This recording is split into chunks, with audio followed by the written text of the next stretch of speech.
Now we're going to review the use of subject pronouns and AR verb conjugation with this PowerPoint presentation.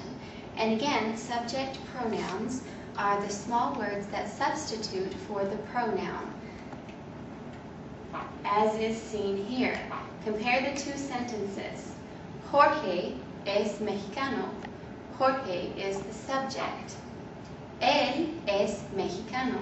They say basically the same thing, but we use the pronoun él or he instead of Jorge in the second sentence.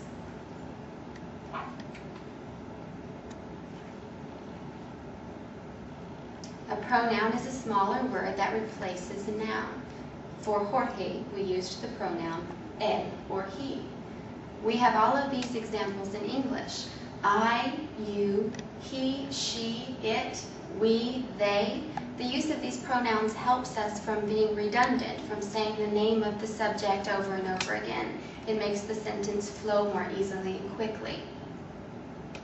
These are some other forms of pronouns that we'll discuss later. Right now we want to stick with pronouns that replace the subject of the sentence, or subject pronouns. And they are yo, tú, él, ella, that would be he and she, and usted. Those three come together, that's why we say them together. Él, ella, and usted is the respectful way to address someone in the second person, you. And then we have the plural third person forms, ellos, which would be they, masculine or a mixed gender group, and ellas, which would be a group of multiple females, or the feminine gender. And then we have you all or y'all, which would be the you plural, and we say ustedes. We also have vosotros, which we don't test on in this section because it's only used in Spain, but you should recognize it if you see it. And then lastly, we have the first person plural, which is we, and is represented by nosotros for a masculine or mixed gendered group, or nosotras for a group of all females. These are our subject pronouns. Yo means I, the same way we use it in English. The one difference is we do not capitalize yo in Spanish unless it begins a sentence. Él y ella represent he and she. Jorge y Ana son mexicanos. Él es de Guadalajara y ella es de Acapulco. Él has an accent mark on it unless it's capitalized, and then sometimes you'll see it used without an accent mark in the capital. The plural ellos y ellas mean they, and it tells us if the group is masculine or mixed gendered, ellos, or if the group is feminine, ellas. Jorge y Juan son mexicanos.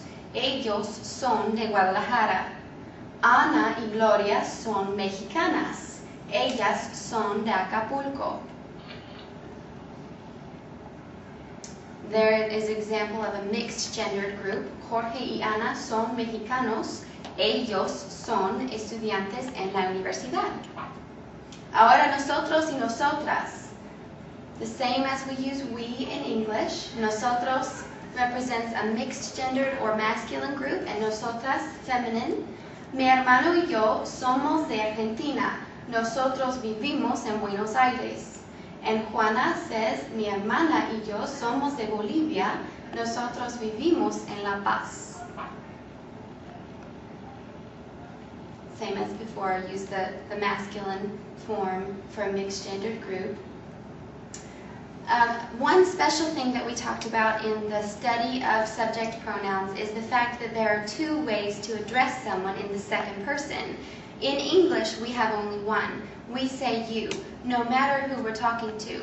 We say you if we're speaking with someone in authority, if we're speaking to a child, if we're speaking to somebody close to us or a stranger, we call them you. In Espanol, because el respeto is very important to the culture, they have two different ways of addressing someone in the second person. The first one is tú, with an accent over the you. Tú means you in the second person, and it's the one that we use with someone who is familiar to us. Sometimes family members, depending on what part of the Spanish-speaking world you're in. It's something that you use with close friends or children or people in subordinate positions, perhaps. Usted is the other way to say you, and usted is the one that you should become more familiar with because it's the one that you'll use to address someone in authority or someone that you don't know, someone that has earned a particular respect from you, for example, an elder. And also, I believe we discussed during the lesson that usted is used primarily in certain parts of the Spanish-speaking world over to, even within families. And in some parts of Colombia, husband and wife call each other usted. So it depends on your relationship with the person to whom you're speaking and the part of the Spanish-speaking world that you're in. So in English, again, we have one way of saying you, and that is you. In Espanol, we say tú to someone who's very familiar, or we say usted to someone who has earned some respect or authority. Just a review. We also have the plural way of addressing. When you say all of you or you all, in East Tennessee, of course, we say y'all. We say ustedes. You should be familiar with the fact that vosotros or vosotras is used as the informal plural in Spain. But because only Spain uses that form, we use ustedes to address both the informal and the formal plural. So there's not a distinction between saying ustedes to a group of children versus ustedes to a group of colleagues. One is not more respectful than the other. It's not as confusing as it seems. There's the singular forms, tú and usted, and then there's the plural form that we use as formal or informal, and that is ustedes. One more point that we need to make is the fact that in English, we always use our subject pronouns in the sentence. If you'll see the examples, went to the store, speaks German, and like classical music, it doesn't tell us who the subject is based on the form of the verb. We could substitute several different subjects in there, and so we need the pronoun in English to understand the rest of the sentence. Pero en español, in Spanish, the subject pronoun is not necessary because the subject is indicated by the form of the verb in most cases. Por ejemplo, soy de Chicago. That tells you I am from Chicago. There's no other subject that can go with the form of the verb soy. That's why it's not necessary to say yo soy de Chicago. Nada más soy de Chicago. We also have eres estudiante. Eres tells us tú eres estudiante. So even though it's okay to say tú eres estudiante grammatically, it's not necessary, and you will understand that most native Spanish-speaking persons do not use the subject pronoun in their sentences. Unless, for example, they need to clarify who the subject is. The next example is es mexicana. We can tell that it's a third-person singular subject based on the form of the verb es. We can also tell that it's a female because of the adjective mexicana ending in a.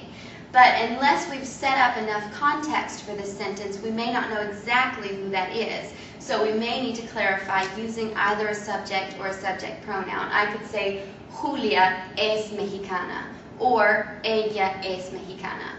But it's not necessary if I've been talking about Julia for the entire setup of the sentence, then I can just say es mexicana, and you'll know that I'm talking about Julia.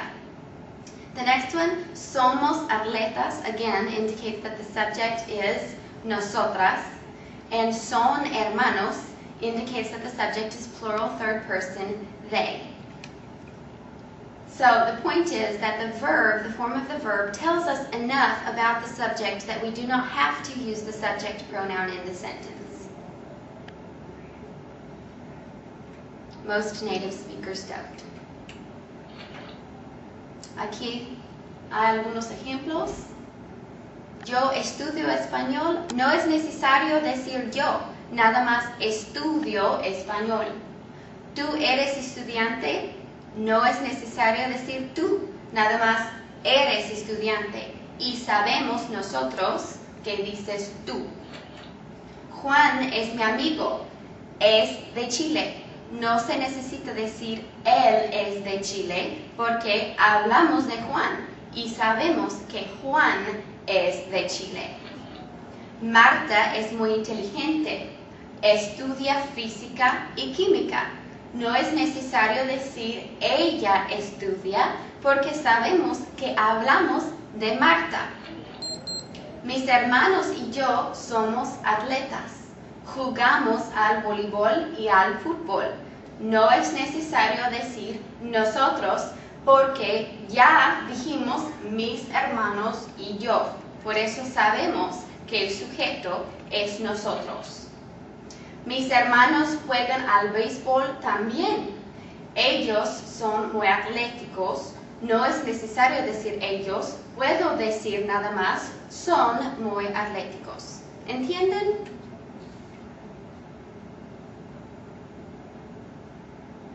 We have to keep the subject pronouns in mind now that we move on to AR verb conjugation. As we discussed in the lesson before, there's a special form of the verb called the infinitive form of the verb. And in Espanol, the infinitive is always going to end in R. So it's either going to end in one of three R combinations. There's the AR verbs, the ER verbs, and the IR verbs. Today we're going to focus on the AR infinitive. And the infinitive of the verb is the most basic form that is not conjugated. So it's the same as saying to do whatever the action is in English. For example, to run. To run is a verb, but it's not conjugated or changed to match any particular subject. It changes when we introduce a subject to it. That's called conjugating the verb. For example, I run, but she runs. It's the same verb, but the form is slightly different depending on the subject. So we do the same thing in Spanish. We're going to use the infinitive as our base, and then we're going to change it or conjugate it to match different subject pronouns. And therefore, we'll have conjugated verbs that match the subject. So, the three infinitive forms are AR, ER, and IR. We're going to focus on the AR infinitives today. There are 3 steps to conjugating verbs. Conjugating verbs is very exciting for me. It's one of my favorite grammar lessons because a lot of students don't realize that we conjugate verbs in English too. So I like to watch that light bulb when students realize that we do actually change the form of the verb to go along with our subject. Like, for example, the verb to be. We can't say I be, you be, he be. It's not grammatically correct. So we use a different form of the verb for each subject. I am, you are, he is. So, en español, the steps for conjugating verbs when they are regular verbs with AR endings are, número 1, identify your subject. You have to decide who the subject is going to be. Yo, tú, él, ella, usted, ellos, ellas, ustedes, or nosotros. So we identify who the subject is. Then we drop the AR ending. Por ejemplo, if the verb is hablar, we drop the AR, and that leaves us with our root or our stem, habla. And then step 3 is we add our new ending. So all it requires to conjugate regular AR verbs is to memorize the ending that corresponds to the different subjects.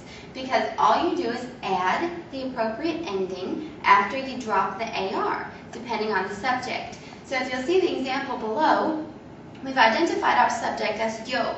We take our infinitive, hablar, we drop the AR, which leaves us with our root, habla, and then we add the appropriate ending that goes with our subject, yo, and we get hablo. hablo means I speak, I am speaking, I do speak, or I will speak, depending on the context of the sentence. That's the present tense conjugation for hablar, I speak. Also note that it's not necessary to use the subject pronoun once we've reached step 3. You can say yo hablo, but most often people would say hablo because we know that the subject is yo based on the form of the verb, hablo. Let's do another example. El verbo descansar. Descansar means to rest. It ends in AR. It is a regular AR conjugating verb. So we divide the verb up into our two parts. We have the base or the root, which is descans, and the infinitive ending, AR, which we're going to drop and replace with the new appropriate ending depending on the subject. So if you want to say I rest, then the subject is yo, and you add o. Descans más o es descanso, or yo descanso, I rest. Ahora, si uno quiere decir you rest, tú más descans más has, el fin apropiado, tú descansas, you rest. Ahora, él, ella, and usted, they all share one form of the verb, even though the subject pronouns are different. Él, ella, or usted descansa. Descansa. This is one example of a case where you may want to use the subject pronoun to clarify who is doing the verb or the action. Lastly, nosotros descansamos. Oh, sorry, that wasn't lastly. Nosotros descansamos. And then lastly, ellos, ellas, and ustedes, the third person plural, with an an, descansan.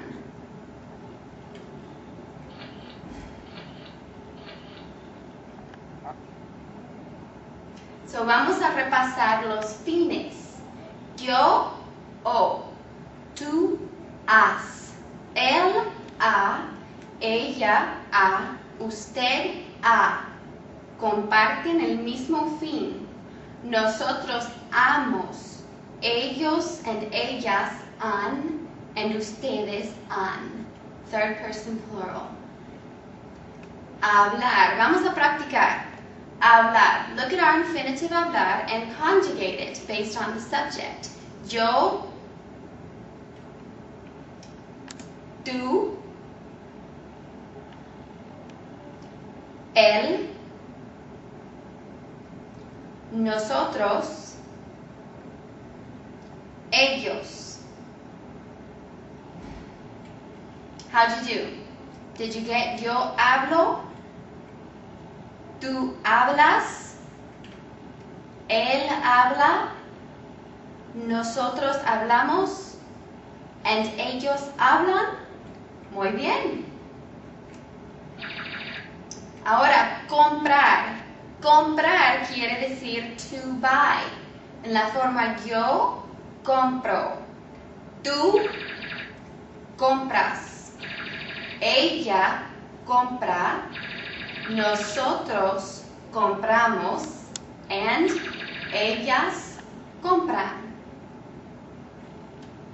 Ahora, el verbo estudiar. Estudiar means to study. Can you conjugate estudiar to match the following subject pronouns? Yo, tú, ella, tú y yo. Tú y yo es un caso especial porque el pronombre no es tú, el pronombre no es yo, el pronombre es tú y yo, igual que nosotros. So you must conjugate based on the nosotros pronoun. And lastly, ustedes. Estudiar. Yo estudio. This is what you should have gotten. Tú estudias.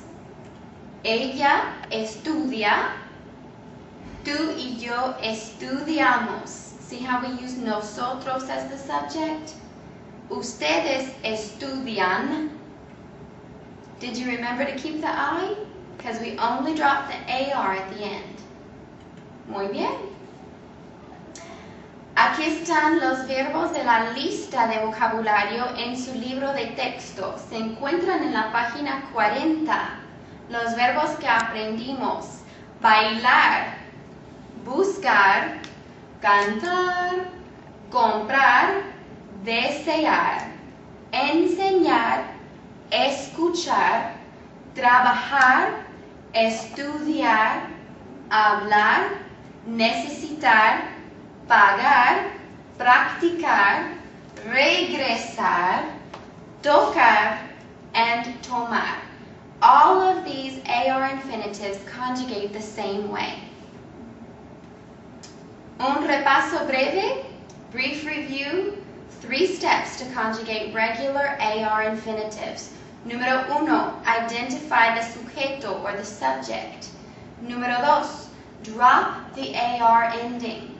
Número 3, add the new appropriate ending that matches the subject. Also, if you want to negate a sentence or make it a negative or a no sentence, so instead of saying hablo, which means I am speaking or I speak, what if I want to say I don't speak? La única cosa que tengo que hacer, the only thing I need to do is add the word no in front of the conjugated verb. No hablo. No hablo. If I use the subject pronoun, it comes still right before the conjugated verb and therefore after the subject pronoun. En este ejemplo, número 1, yo no bailo la salsa. I do not dance the salsa. Tú no estudias las matemáticas. You do not study mathematics. Ella no canta bien. She does not sing well. Ellos no trabajan en el restaurante. They do not work in the restaurant. And nosotros no hablamos durante la clase. We do not speak during class. So all we do to negate the sentence is insert a no before the conjugated verb. Now we're going to review los gustos y las preferencias. We express to like and we express to like to do a verb in this form. We use the infinitive of the verb following me gusta or gusta used with whatever indirect object pronoun is appropriate. Por ejemplo, me gusta hablar español. Te gusta comprar mucha ropa. You like to buy a lot of clothing. Le gusta tocar la guitarra. That means he, she, or you in the formal usted. Le gusta. Always remember to leave the verb in the infinitive form after gusta because gusta is already conjugated. Also, we discussed using it with nouns, and if you use gusta with a noun that is plural, then you must add an N, gustan. So, en la forma singular, por ejemplo, me gusta el libro. I like the book. Pero si quiero decir los libros, entonces me gustan los libros. El fin.